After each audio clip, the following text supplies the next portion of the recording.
Здравейте, приятели! Днес ще си говорим за три известни химика, които са направили много важни за човечеството открития. Антуан Лавуазие, Джозеф Присли и Карл Шейле. Кой е Антуан Лавуазие? Антуан Лоран Дьо Лавуазие е френски химик, член на Парижската академия на науките от 1772 година и неин председател от 1785 година, един от основоположниците на съвременната химия. Какво е направил за науката?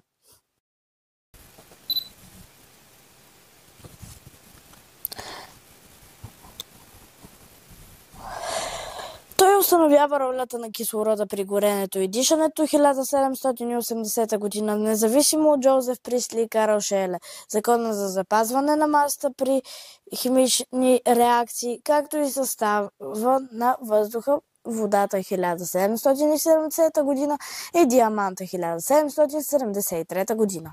Лавуазие е създател на химическата номенклатура 1786-1787, чието основни принципи са запазени и до днес. Доказал е, че така наречените земи, оксида на калция, бария, магнезия, не са прости вещества, както се е смятало до тогава, а кислородни съединения на съответните елементи.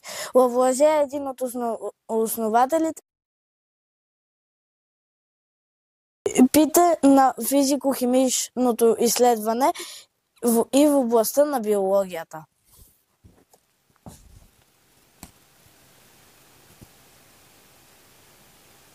Забравих да ви кажа, че на ето тази дъска ще пишем най-важните неща за всеки химик. Кой е Джозеф Присли? Английски свещеник, протестант, естествоизпитател, теолог и философ, обществен деец, член на Лондонското кралско дружество, 1767. Влязъл е в историята преди всичко като изтъкнат химик, открил кислорода. Какво е направил за науката? През 1767 година Присли установява, че силата на електрическото взаимодействие между два заряда е обратно от разстоянието между тези заряди. Своите резултати Присли излага в съчинението "История и съвременно състояние на електричеството" с оригинални опити, издадена в 2 тома в Лондон през 1767 година. Този труд веднага получава признание в кръговете на английските учени и нейният автор през същата година е избран за член на Лондонското кралско дружество.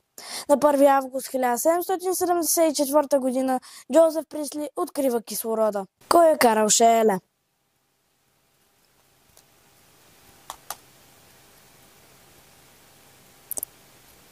Шведски химик, немец по происход, открива много химични вещества, най-значимото от което е кислорода, преди Джозеф Присли.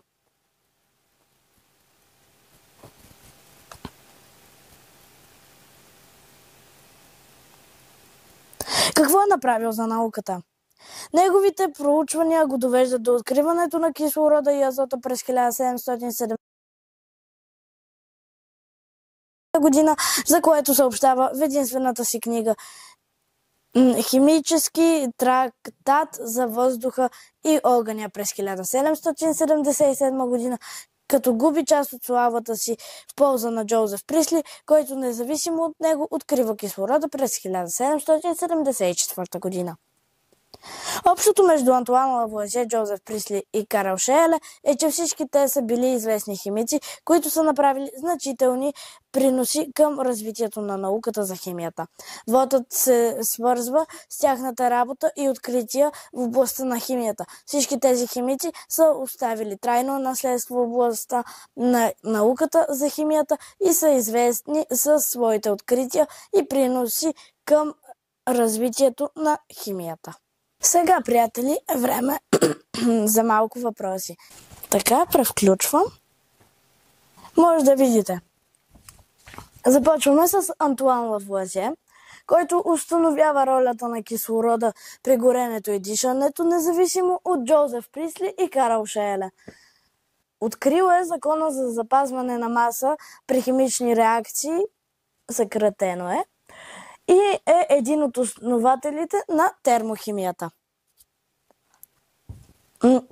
Джозеф Присли на 1 август 1774 година открива кислорода. А пък Карл Шееле открива кислорода преди Джозеф Присли и азота през 1772 до 1773. Ще ви оставя малко да си ги разгледате, след това започваме с въпросите.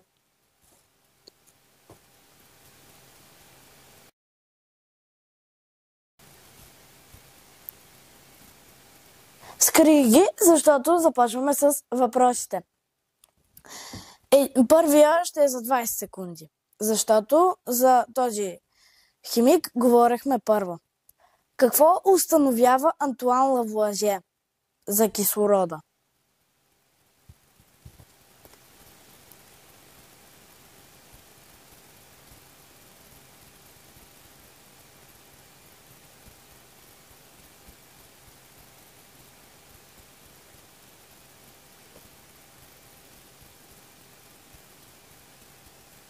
Времето свърши. Верният отговор е, че установява каква е ролята на кислорода при горенето и при дишането.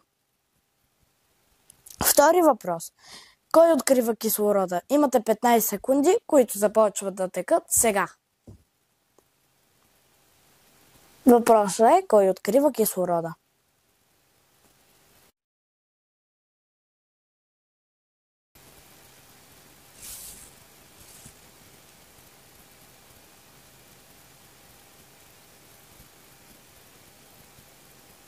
Верният отговор е Джозеф Присли на 1 август 1774 година.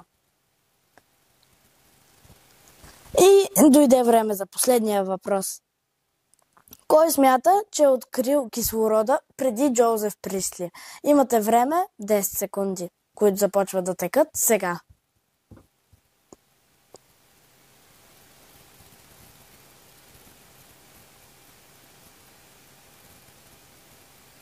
Времето изтече. Верният отговор е Карл Шееле, който също така открива и азота през 1772 до 1773 година.